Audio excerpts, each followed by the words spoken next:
Enggak kan cahayanya. Apa sih? Itu biar singkat nih.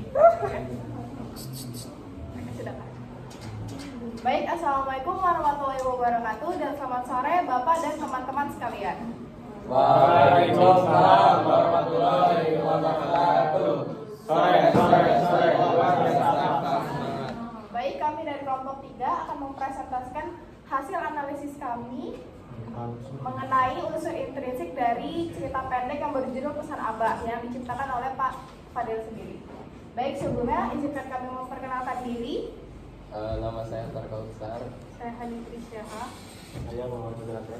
Saya Riafan Bilahimo. Saya Wira Samada. Dan saya Zara Aski Ramadhani. Baik, yang pertama itu ada unsur tema. Jadi cerita ini tuh secara singkat menceritakan tentang seorang anak yang bernama Yansah yang baru saja kehilangan ayahnya. Dan ya, cerpen ini bertemakan keluarga karena cerita ini secara keseluruhan menceritakan tentang kisah Yansah yang kehilangan sosok abah atau ayah dan menceritakan tentang kehidupan keluarga Yansah setelah ditinggalkan oleh ayahnya.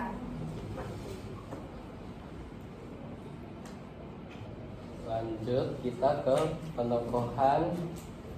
Bisa dong salah. Jadi yang pertama karakter utamanya di sini Yansha di sini memiliki watak penuh emosi, sensitif, penyesalan dan kebingungan. Kemudian ada abah atau ayah dari Yansha, yaitu memiliki tokoh seperti perhatian, berdedikasi tinggi, bekerja keras dan pantang menyerah. Kemudian ada mama atau ibu Yansha, memiliki orang tokoh penuh kasih sayang, murung dan suka menyendiri. Kemudian ada nenek, memiliki watak tokoh penuh kasih sayang, perhatian dan penyabar. Ya lagi. Kemudian ada Acil atau bibi dari Yansha, memiliki watak tokoh ceroboh, gegabah, perhatian. Kemudian terakhir ada Julak atau paman, memiliki watak tokoh perhatian dan penyabar. Baik, kita langsung masuk ke latar. Nah, di latar ini tuh ada 3 latar dibagi menjadi 3, yaitu tempat, waktu, dan suasana. Jadi itu ada beberapa tahap cerita yang dibagi sehingga kita bisa tahu latar tempat, waktu, dan suasana. Nah, yang pertama itu ada yang tahap cerita di awal ketika Yansha itu masuk ke ruang keluarga nenek dan abah terbalik dengan keadaan lemah.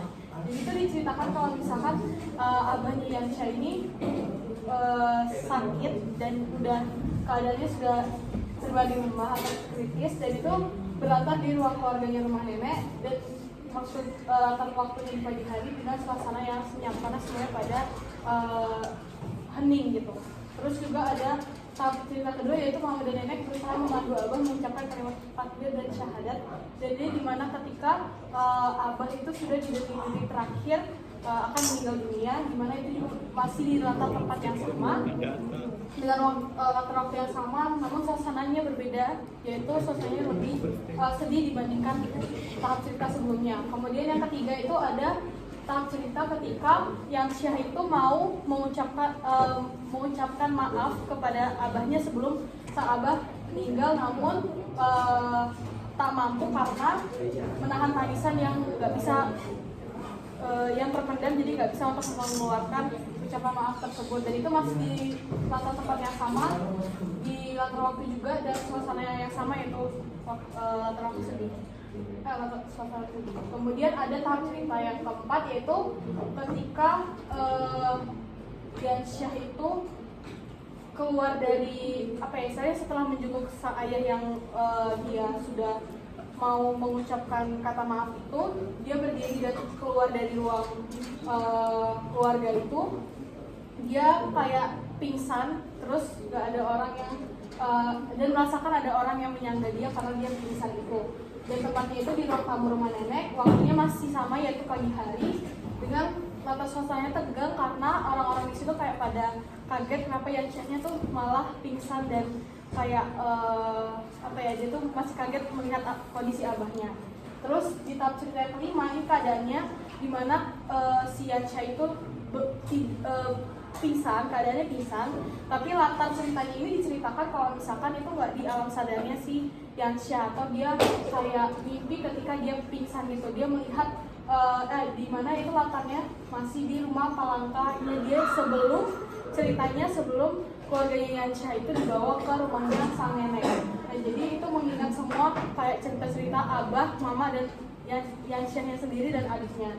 Nah, nggak dijelaskan waktunya kapan, tapi yang jelas ketika keadaan di mana mereka Yansyah tidak dalam keadaan pingsan itu masih mungkin waktunya masih di pagi hari. Terus latar sananya itu penuh haru dilihat dari bagaimana Yansyah di luar alam sadarnya itu masih berpikiran mengenai kenangan-kenangan mereka yang sudah lama tidak lagi dia rasakan. Kemudian yang keenam itu adalah aku mendengar pesan Abah untuk menjaga mama sama seperti pesan Abah dahulu dan mencari Abah sedang memahami itu kamar mandi dengan kayu. Jadi di ceritanya itu si Yansyah itu ketemu sama abahnya, terus abahnya lagi kayak memahami pintu kamar mandi untuk bisa memberikan pesan atau menjaga ibunya ketika abahnya itu meninggal. Tapi ini masih dengan latar tempat yang sama, yaitu di rumah Palangka, dan dengan tidak alam sadarnya atau sedang tidak sadar diri, sadar dalam keadaan sadar, terus suasananya lebih mencekam. Kemudian tahap cerita yang ketujuh, di mana ini Yansyahnya itu sudah, atau tokoh aku ini sudah kembali ke alam sadar, dan dia udah melihat abahnya itu udah meninggal ketika abahnya ini sudah menyelesaikan atau meninggalkan pesan kepadanya, dan itu tempatnya di ruang tengah rumah nenek. Waktunya di pagi hari dengan suasana yang sedih. Dan yang terakhir itu ini yang selanjutnya itu mama lebih sering ke makam abah. Jadi setelah abahnya meninggal, jadi mamanya itu lebih sering untuk ke makamnya abah, dan tokoh aku ini menceritakan semua apa yang dia rasakan ketika dia tidak di dalam alam sadarnya itu.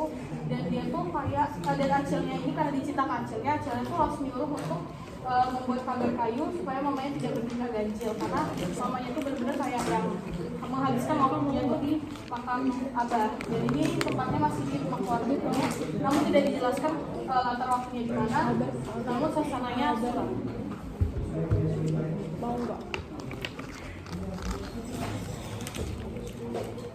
Nah, latar yang lainnya yaitu ketika ini mau di akhir cerita di mana Yansyah atau tokoh aku ini tuh lagi tidur dan dia ingin pergi ke kamar kecil gitu. Terus ketika dia ke kamar kecil, dia nggak melihat ibunya atau mamanya itu ada di sampingnya dia gitu, atau di kamar itu. Dan ketika dia keluar, dia masuk ke kamar kecil yang mau dia masukin, dia melihat mamanya itu sudah tergantung kaku di kamar kecil. Nah, itu tempatnya di kamar mandi, jelas di rumah nenek. Dengan latar waktunya itu di malam hari, dan juga latar suasananya itu kaget atau terkejut karena melihat mamanya dengan keadaan sudah tidak sadar lagi atau meninggal. Oke, langsung ke alur cerita dari cerita ini. Pada cerita pesan abad ini, alur yang digunakan adalah alur maju. Hal tersebut dapat dibuktikan dari penggalan ceritanya. Awal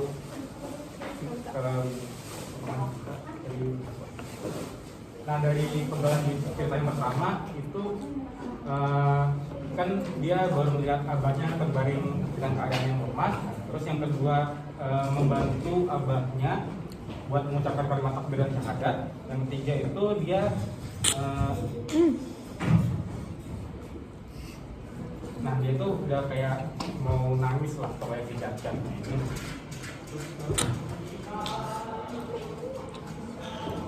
Nah, terus lanjut ke bagian sini, Yansyah itu dia sudah kayak tubuhnya udah lemas karena ya lihat kondisi abahnya yang mau meninggal. Lanjut, ya ini mengapa kami menyimpulkan bahwa alur cerita ini adalah cerita maju, karena pada saat di alam bawah sadar, walaupun dia mengingat kembali cerita abahnya dan itu menceritakan kembali, tetapi ada tambahan tambahan cerita yang itu tuh nggak ada di masa lalu. Jadi benar-benar imajinasi si tokoh utama sendiri, yaitu Abah sedang memalang pintu kamar mandi dengan kayu. Itu tidak ada, itu hanya imajinasi si tokoh utama, tidak masuk ke waktu cerita. Nah di sini mulai si Yansyah ini kembali ke sadar, dia sudah sadar dan melihat abahnya sudah meninggal dan memberikan pesan kepadaku yang ceritain tadi. Dan cerita penggalan cerita selanjutnya itu alurnya sudah mulai dari awal sampai akhir itu alurnya akan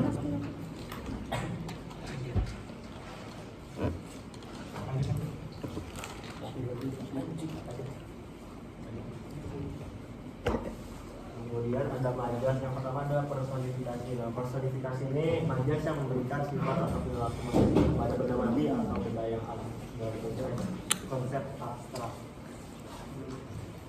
Nah, contohnya itu angin yang seolah berhenti. Nah, angin ini diberi kemampuan sebagai manusia yang dapat berhenti. Kemudian yang kedua adalah metafora. Nah, majas metafora ini adalah majas yang membandingkan dua hal secara langsung tanpa menggunakan kata pembanding seperti bab atau pelaksana. Nah, contohnya adalah hari-hariku. Ini adalah hari-hari yang pekat. Hari yang kelam misalkan dengan pekat yang menggambarkan perasaan duka yang sangat mendalam. Nah, yang ketiga adalah hiperbola. Majas yang menggunakan ungkapan yang berlebihan untuk menekankan sesuatu. Contohnya adalah pemandangan yang membuat jantungku seperti tercabut dari tempatnya. Nah, seperti ini berlebihan untuk menggambarkan rasa terkejut dan sangat intens. Yang keempat adalah majas similar. Majas yang membandingkan dua hal dengan menggunakan kata pembanding seperti bab, pelaksana. Nah, contohnya itu adalah seperti zombie, kususuri ruang-ruang rumah dengan mata yang terasa berat membuka. Nah, tokoh ini disamakan dengan zombie untuk menggambarkan kondisi lelahnya secara jelas. Dan yang selanjutnya adalah sudut pandang. Nah, sebelum kita masuk ke penjelasan analisisnya tadi, saya ingin menjelaskan tentang apa itu sudut pandang menurut blog dari Pak Fadil sendiri. Nah, sudut pandang ini adalah sudut atau posisi penulis pandang dalam memandang sebuah cerita. Nah, sudut pandang ini tentu memiliki beberapa jenis. Yang pertama, sudut pandang orang pertama. Nah, sudut pandang orang pertama ini penulis melihat cerita dari dalam cerita, sehingga penulis itu terlibat dalam cerita tersebut dengan cara menjadi salah satu tokoh dalam ceritanya. Nah, sudut pandang orang pertama ini juga memiliki jenisnya, yaitu sudut pandang orang pertama pelaku utama dan sudut pandang orang pertama pelaku sampingan. Yang perbedaannya ya terletak pada pelaku utama dan pelaku sampingan.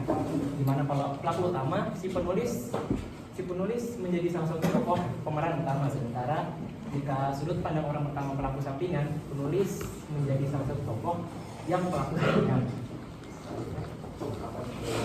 Sementara untuk yang kedua adalah jenis sudut pandang itu sudut pandang orang ketiga. Nah, sudut pandang orang ketiga ini maksud penulis melihat cerita dari luar cerita sehingga tidak terlibat dalam cerita tersebut. Nah, sudut pandang orang ketiga juga memiliki jenisnya, yaitu sudut pandang orang ketiga biasa atau terbatas dan sudut pandang orang ketiga yang serba tahu. Nah, perbedaannya di sini terletak pada jika sudut pandang orang ketiga biasa itu tuh penulis itu hanya menceritakan hal-hal di luar cerita, cuman dia tuh kayak cuman melihat lah, nggak serba tahu gitu. Dia nggak mengetahui isi perasaan atau isi hati dari setiap karakter yang ada dalam cerita tersebut. Sementara untuk sudut pandang orang ketiga serba tahu, nah penulis ini menceritakan di luar cerita, namun dia juga serba tahu dengan sampai bahkan dengan isi atau perasaan yang ada dalam setiap tokoh tersebut. Nah, menurut analisis kami dapat dilihat dan dianalisis bahwa sudut pandang dalam cerita pendek tersebut itu condong ke sudut pandang orang pertama pelaku utama.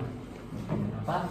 Hal ini terlihat dari penggunaan kata ganti aku pada karakter utama itu Yansyah yang menjadikan narator sebagai tokoh utama yang mengalami dan merasakan peristiwa dalam cerita, memberikan kedalaman pada pikiran dan perasaan tokoh tersebut.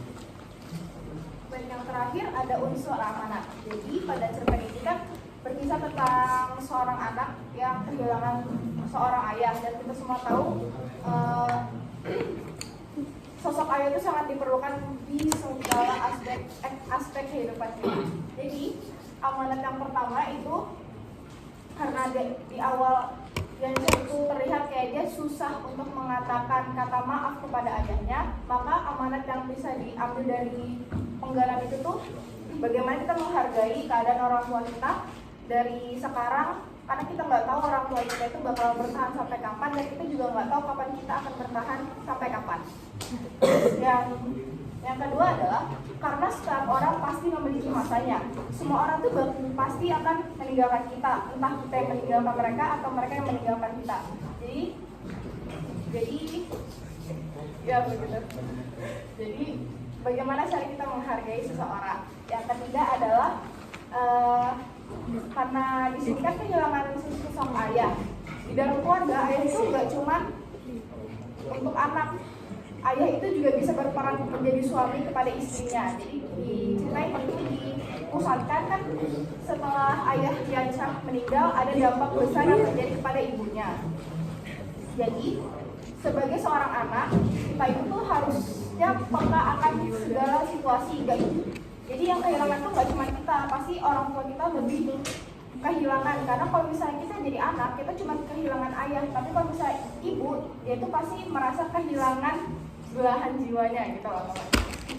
Jadi bagaimana cara anak itu menyikapi ibunya, gimana perhatian kepada ibunya, karena ya satu-satunya orang tua yang dia punya lagi cuma ibunya. Jadi seharusnya kita tuh lebih perhatian kepada orang tua yang tersisa gitu.